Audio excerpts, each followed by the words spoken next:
Bem-vindo, João Ribeiro Bidawi licenciou-se em Direito na Faculdade de Coimbra em 2000, onde também se tornou mestre em Ciências Jurídico-Civilísticas. Mais tarde doutorou-se em Sociologia pela Faculdade de Ciências Sociais e Humanas da Universidade Nova de Lisboa, ainda mestre da Universidade de Cambridge em Relações Internacionais. Além de dirigente nacional do PS, entre 2011 e 2013, foi também, entre outros cargos, diretor do Gabinete de Relações Internacionais do Ministério da Justiça, diretor do Centro Regional para a Ásia e Pacífico das Nações Unidas, sobre o direito comercial e internacional. É hoje diretor de assuntos globais da ONG The Ocean Cleanup, que se dedica ao combate pela libertação dos oceanos do plástico. Vem hoje à Justiça Cega a propósito do livro O Compadrio em Portugal, que foi lançado na semana passada pela Fundação Francisco Manuel dos Santos.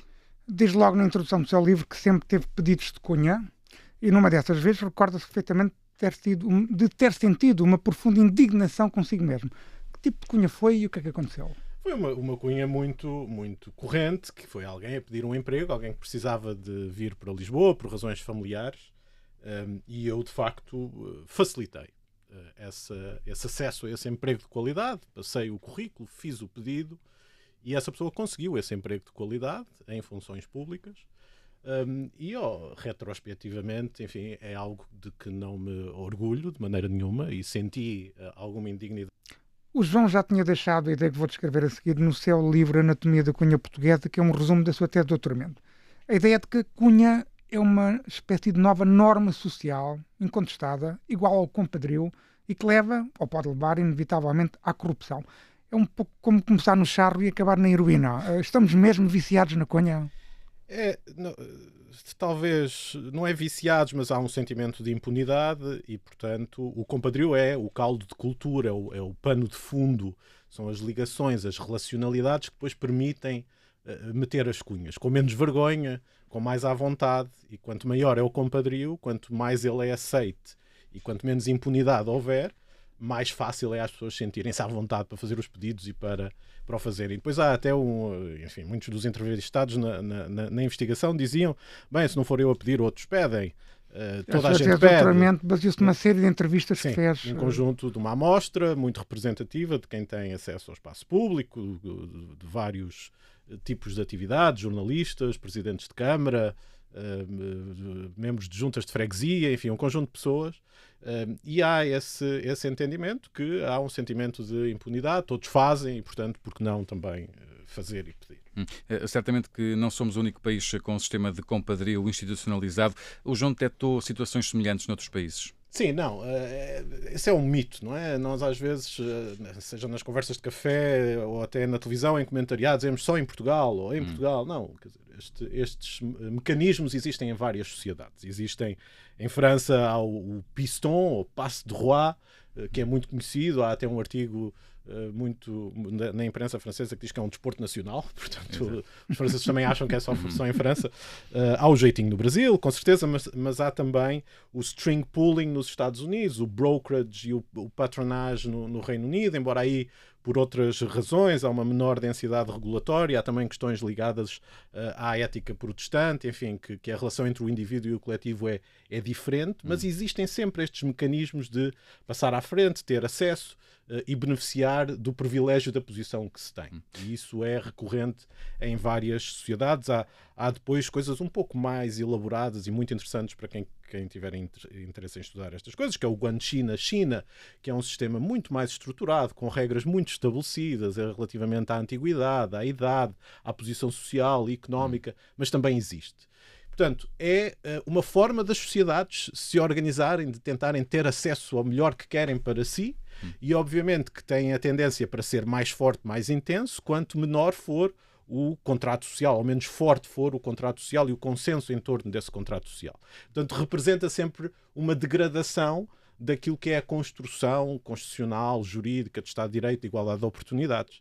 E é importante que compreendamos isso. Quanto maior o compadrio, menor é esse acesso à igualdade de oportunidades. No seu livro descreve que a cunha ou compadrio pode ser desenvolvida de três formas: através de uma relação familiar ou de proximidade quase familiar, através de uma relação política, nomeadamente partidária, ou de interesses político-partidários, e através de uma solidariedade oculta, vulgo as sociedades secretas, como a maçonaria ou o Opus Dei. Estas três formas têm igual importância ou há alguma delas que se destaque mais?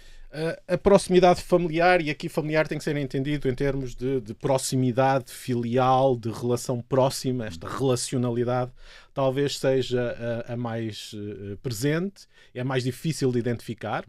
Não são necessariamente só relações filiais de membros da família, mas às vezes colegas de faculdade, pessoas que cresceram juntas, pessoas da mesma terra, e portanto essas relações são mais difíceis de se identificar, não são tornadas transparentes nas decisões políticas, nas decisões públicas, nas decisões de contratação, e portanto são talvez as que estão na origem de mais casos de compadrio, de pedidos de cunha.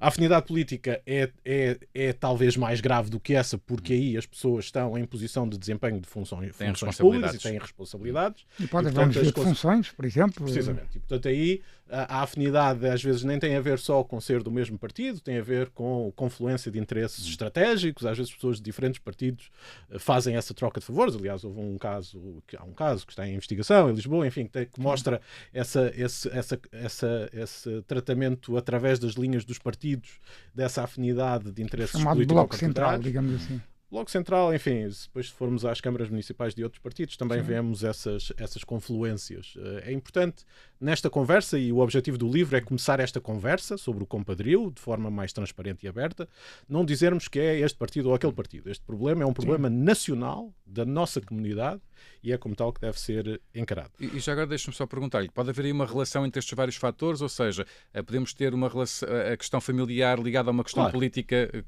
por exemplo, nas terras mais pequenas, não é?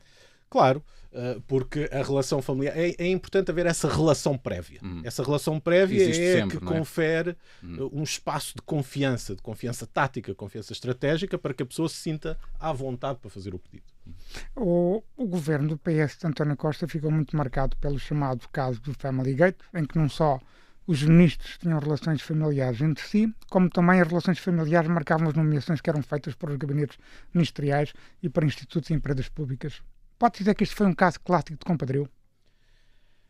Eu quero, enfim, do ponto de vista analítico, científico, se quiser, é uma manifestação da relacionalidade que eu identifico com a afinidade familiar e a afinidade política. É uma confluência das duas afinidades que gera um espaço de conforto para que determinadas pessoas tenham acesso a determinadas posições em função dessa posição de privilégio. E, portanto, é uma situação irregular.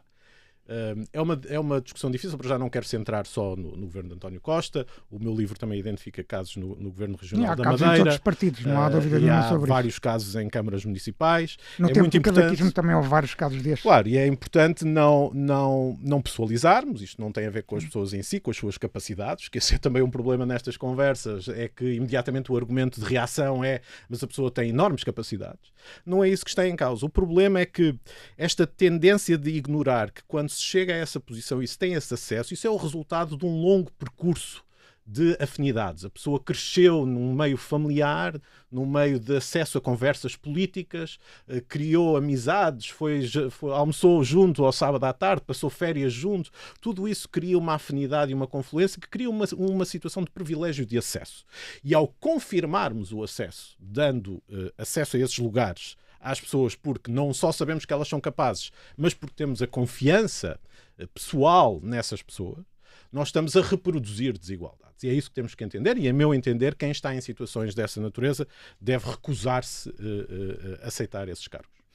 Eu e o João somos da mesma geração e existe a percepção de que nos anos 70 e 80 a corrupção era endémica, como a administração pública funcionava muito mal nos seus serviços públicos mais básicos e os salários também eram muito baixos. Havia a necessidade de pagar uma nota a alguém, fosse porque fosse para se fazer uma escritura, fosse para ter uma certidão, fosse também na corrupção mais básica de pagar um polícia para não ser multado, na corrupção mais clássica de pagar dar uma nota a um funcionário do fisco para rasgar o processo, que era tudo em papel, não havia nada informatizado, ou até mesmo a corrupção urbanística, enfim, ou até ligada ao financiamento partidário.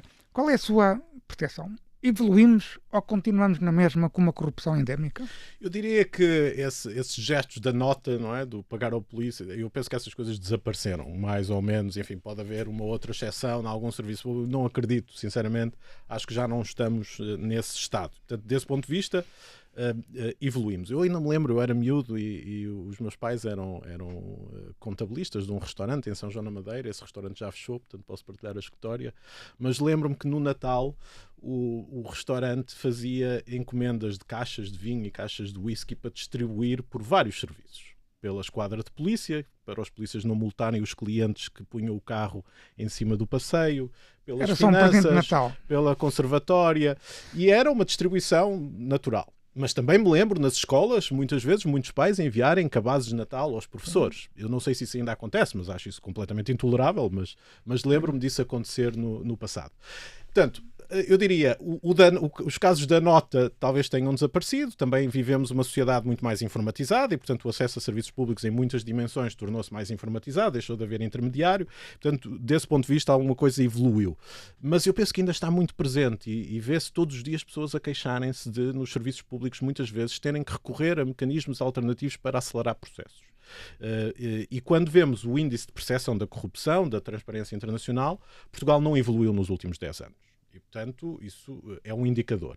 E o Eurobarómetro também nos diz que somos o terceiro pior país em termos de percepção da corrupção. Portanto, ainda há muito a fazer. Aliás, nesse índice da transparência internacional, nós já fomos ultrapassados por países como o Uruguai, as Bahamas ou até os Emirados Árabes Unidos. Enfim, o índice não é o mais perfeito do mundo, mas dá-nos uma indicação. É um inquérito de percepção. É um inquérito de percepção, mas, de todo modo, há a sensação que nos últimos 10 anos as coisas não melhoraram significativamente. E falando em percepção, precisamente, João Ribeiro Bidawi, há essa percepção de que Portugal desperdiçou uma parte de fundos estruturais que recebeu a partir do final dos anos 80, nomeadamente os fundos ligados à formação profissional e à agricultura.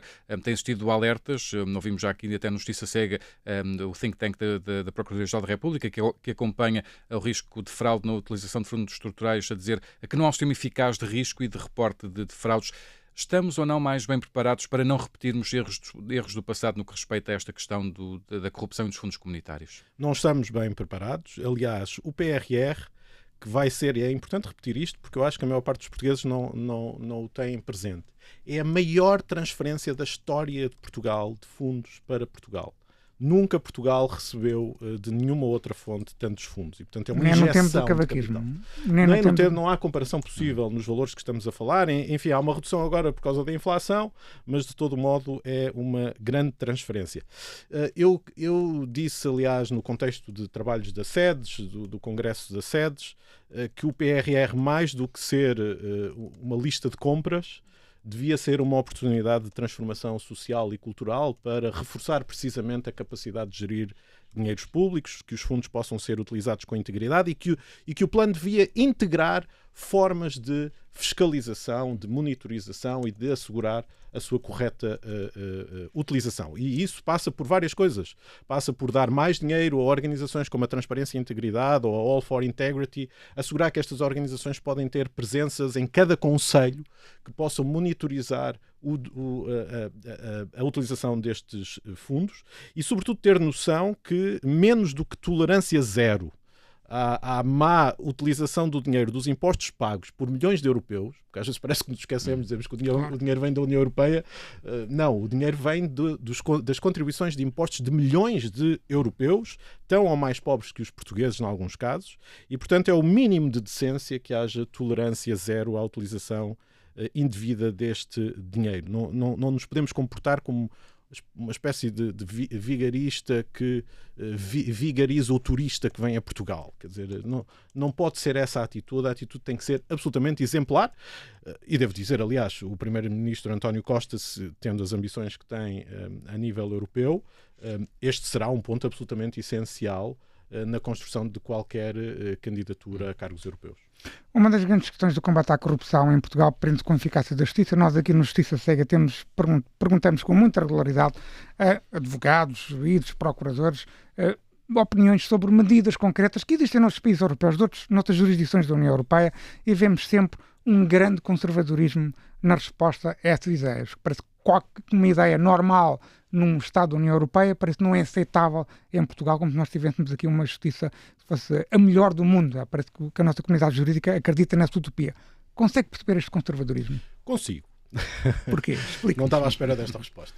Eu penso que ainda há muito trauma numa determinada geração relativamente à ditadura, ao período da ditadura e à forma como a justiça funcionava naquele tempo, como era instrumentalizada pelo regime. Enfim, esse trauma está muito presente, é quase físico, é uma reação física. O poder física. do juiz, por exemplo. Sim, e esta ideia de que a justiça pode ser instrumentalizada politicamente, numa geração em particular do Partido Socialista e noutros partidos, essa ideia está muito presente. Eu acho que isso condiciona esta conversa. E, portanto, se calhar o primeiro passo seria entregar a reforma da justiça às novas gerações. E isso talvez seja um grande passo. Mas olha que eu nas novas gerações também vejo este conservadorismo. Bem, isto é uma coisa de formação também, de educação. As novas gerações podem querer ser conservadoras, mas nós estamos às portas de uma absoluta revolução no sistema de justiça a nível internacional. Há vários especialistas que o estão a dizer. Nós estamos muito perto de um novo modelo de justiça instantânea, que vai ser uma justiça muito mais rápida por causa da inteligência artificial. Enfim, já hoje é sabido que já há vários softwares que estão a acelerar. Portugal também está a fazer alguma coisa. Já falámos disso aqui no Justiça Cega também. Na anonimização de decisões judiciais dos tribunais administrativos. Estamos a fazer coisas tímidas, mas o que eu acho que não estamos a perceber é que é uma absoluta revolução e que o governo, se quer ter uma visão estratégica sobre isto, deve, aliás, começar a construir um plano de transição justa para funcionários judiciais e para alguns juízes, porque muita gente não vai ter capacidade de se adaptar a essa revolução tecnológica. Na prática, muitas das funções que são hoje desempenhadas por funcionários e por juristas e por juízes e por membros da comunidade jurídica simplesmente serão feitas em poucos minutos pela inteligência artificial. João Ribeiro Bidawi, olhando ainda aí para um último tema nesta entrevista, o PS sabemos que tem alguns antigos governantes envolvidos em processos judiciais, como José Sócrates, que foi antigo primeiro-ministro, Manuel Pinho, que foi ministro da Economia. O facto de haver estes casos, será que há aqui algum trauma, também poderá haver algum trauma no PS e estar um bocadinho de mãos atadas a fazer um bocadinho dessa revolução que falava na Justiça? Eu não diria que está de mãos atadas, mas reconheço que há um trauma, porque em muitos desses processos houve momentos em que o partido talvez tenha sido muito tolerante à ideia de mistura entre política e justiça. Enfim, que são casos difíceis e que também não quero dizer que fosse possível fazer muito diferente, mas o Primeiro-Ministro tem sido muito claro a dizer à Justiça o que é da Justiça, à política o que é da política e, portanto, nós, aliás, se não estou em erro e alguém me corrigirá, somos o único país europeu que tem um Primeiro-Ministro que foi Ministro da Justiça. Isso por si só devia ser suficiente para que a Justiça tivesse suficiente prioridade na reforma e no conhecimento daquilo que é necessário fazer. Mas, como digo, volto ao argumento anterior. Há uma geração do PS um pouco mais sensível àquilo que passou durante a ditadura e eu quero acreditar que as novas gerações do PS vão olhar para a justiça como absolutamente essencial para introduzir justiça na economia, justiça no acesso aos serviços públicos. Os portugueses hoje não recorrem à justiça quando deviam, porque sabem que não vale a pena, vai demorar muito tempo, o sofrimento que vão ter ao passar pelo processo vai ser muito maior do que qualquer benefício. E é caro também, já agora. É caro. E isso, obviamente, que depois também não introduz rigor naquilo que vai acontecendo na economia, nos serviços públicos. Não se criam incentivos para que tudo funcione melhor, porque não vale a pena, não é? E, portanto, a justiça tem essa função. Sobre a justiça e o futuro da justiça, eu quero ser um pouco mais radical. Eu antecipo um futuro em que as futuras direções gerais dos serviços públicos e da justiça são centros de dados. E os diretores gerais vão ser os engenheiros informáticos a tomar conta dos centros de dados. Eu estou a exagerar um pouco, mas é esse o caminho que muitos serviços públicos vão ter que enfrentar nos próximos anos. João Ribeiro Bidawi, obrigado por ter vindo ao Justiça Cega. Até à próxima. Obrigado. Obrigado.